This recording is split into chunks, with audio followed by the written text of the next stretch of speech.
Hello people, welcome back to the channel. Don't forget to like, share, comment and subscribe to the propaganda machine. This is the match reaction to Arsenal 3, Southampton 1, and it was a comfortable day at the office. Not really. We started off the match in control. The first half you could say was all Arsenal, but Southampton they limited us to actual clear-cut chances, and we were just feeding off scraps. There were a few instances we got in. Sterling, Jorginho had a shot, Jesus, Partey had a good shot, but there was nothing clear cut. There weren't really no chances that you're like, oh, I could bet my house on him scoring from there. The second half comes and you're thinking, okay, Arsenal are gonna turn the screw, go up the gears. And to be fair to us, we did start trying to up the tempo and try and get the goal, but it was Southampton that actually caught us off guard. And Raheem Sterling was in the middle of the park and he got bodied. Someone bodied him, took the ball off him, and Southampton broke. They played the ball into Cameron Archer and could Saliba have engaged? Maybe, but he decided to back off, back off, back off, allowed him to get the shot off, and it deflected into the bottom corner past David Raya. That was on around the 55th minute mark, and you're thinking, okay, what have Arsenal got now? Can they go up the gears? So Arteta makes three changes on the hour mark. Merino, Martinelli, Trossard, Sterling, Jesus, and Jorginho all come off. And to be fair, the changes seem to have an immediate effect because we looked a lot more dangerous. And Southampton, they always try to play out from the back, and that's their undoing. It's about 6 or 7 times that they've made errors leading to goals playing out from the back. So you just always knew that that was going to be their undoing. And that's exactly what happened here. They tried to play out.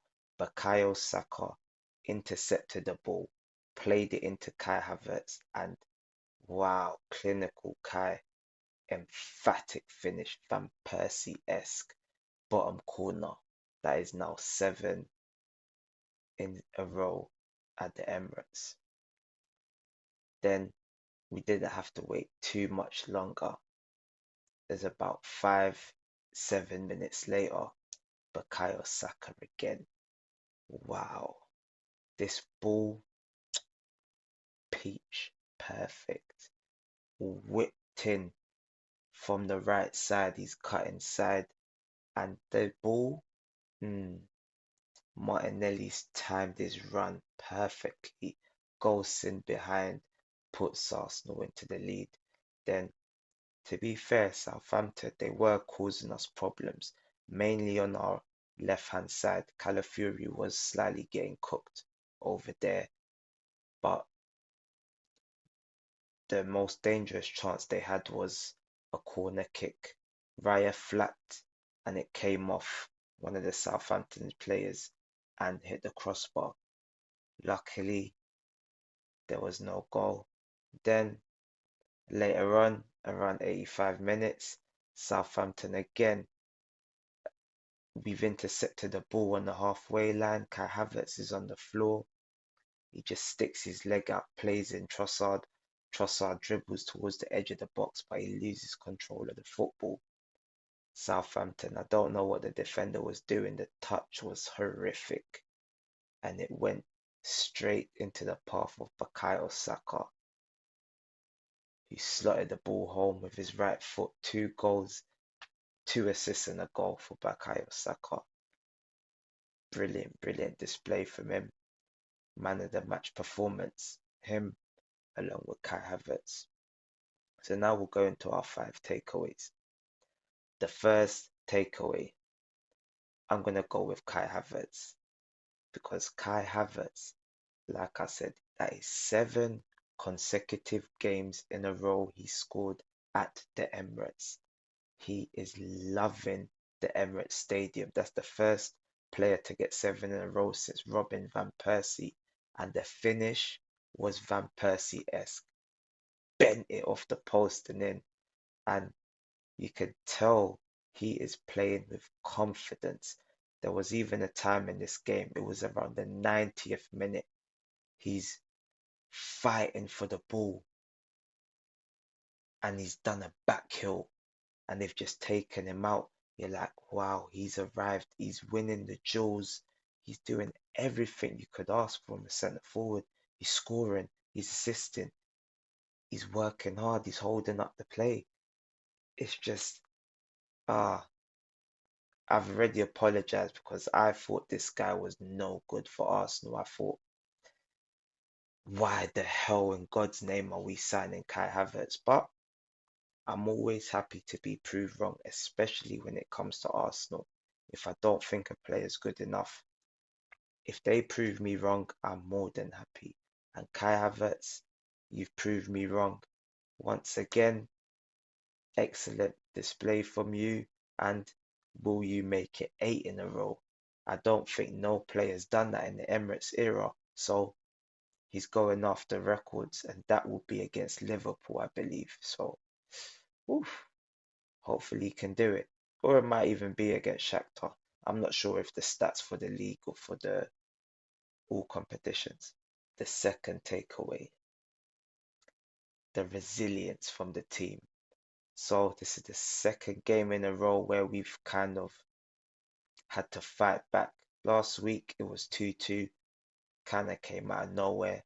This week we was 1-0 down and we're showing a lot of fight. And that is what I like to see. I like to see a team that it doesn't matter if you go a goal behind, you can get yourself out of these situations. And me, I didn't feel any type of way. I weren't nervous. I was thinking, it's only a matter of time. We're gonna score. And Kai Havertz done that. So that is a very, very positive thing that we have in the armory. It doesn't matter if we score first, we score second. We can get the job done. Third takeaway, Gabriel Martinelli. I've been kind of a big critic of Martinelli and his performances for roughly about 18 months were under par. They were under par from around, say, November last season to coming up to the Man City game. Gabriel Martinelli went his usual self. He looked very, what's the word, not confident. He looked like he weren't sure about what to do. Even the beginning of the season, there were many instances where he got in behind, but he just played the wrong pass or tame shot. I remember the chance against Tottenham. It was like, go on, bread and butter. This is you, Martinelli, bread and butter. We think you're one of the best finishers at the club. And it weren't there. But ever since that Man City game, the switch turned on. Literally, Bukayo Saka come off at half time. It was like, I don't know why he come off, but I feel like that was tactical. And Martinelli had the faith of the manager because he did get the assist for Calafiori's goal. Saka did get an assist from the corner, but Martinelli looked more of the threat and maybe he was kept on because he would be a better outball. But one thing I'm certain of is ever since that game, ever since the Man City game, Martinelli is a different player. I'm seeing it already. The PSG game, he kind of, you could say, reverted to type, but he was trying. But in the last game against Leicester, he got the goal and assist, and now another goal. So, of course, people will say, oh, it's lower opposition. Who has he played? But, like I said, from the Man City game, he's looked a lot better. And I've criticized you, but now I must give you praise because I'm balanced. There's no agendas here. So, Martinelli, well done. And I'm very pleased in your turn of form. Next takeaway. This is a little bit of a downer. That is the fact that we're making these games a lot harder than they need to be.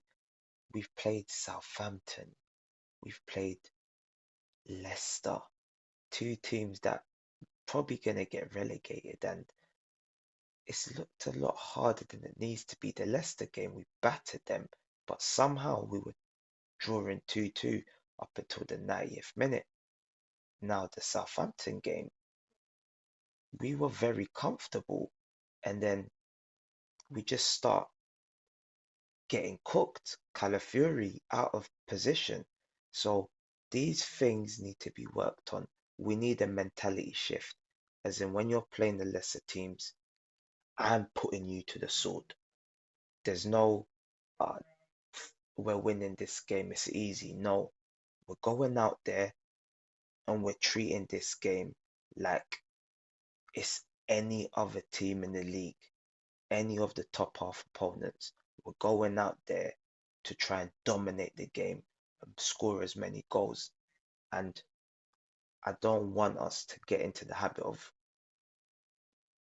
drawing games, conceding goals when we don't need to, because sooner or later it will catch up with you. Remember that season we were 2-0 up against West Ham, drew the game. 2-0 up against Liverpool, drew the game. Southampton, 20th in the league that season, drew the game 3-3. Remember, it doesn't matter. This is the Premier League. If a team is 20th, they can take points off you. So we have to fix up moving forward because we've got Bournemouth, then I believe it's Liverpool. If it's Liverpool and we go a goal behind, 2 goals behind, game done. No chance. Good night, Irene. So let's stay switched on, boys. The final takeaway, Bukayo Saka. Now, there's been debates whether he's world class or not. I've, like, we're just tired. Like, you don't really need to get into these debates with people because the facts are clear to see. If this was a player that weren't at Arsenal, they'd call him world class. They're calling Cole Palmer world class after one season. He's probably only had 3 good games this season, but they're calling him world class. We've seen Bukayo Saka season in, season out deliver. It's been about 4 years in a row, and he's still not getting the respect he deserves. So I'm telling you, Arsenal fans, there's no point arguing with these people. They're brainless. They ain't got no common sense. The man's scored or assisted in nearly every game this season. He's played a part. Literally, in the Leicester game, they didn't give him the assist, but he was the man of the match. He was magnificent. So don't get involved in these debates. We have probably the second best right winger in world football, and he's an Arsenal player. So just enjoy him while he's here because we have a special talent on our hands. So, guys, that was the 5 takeaways. Don't forget to like, share, comment, and subscribe to the Propaganda Machine. Bless people.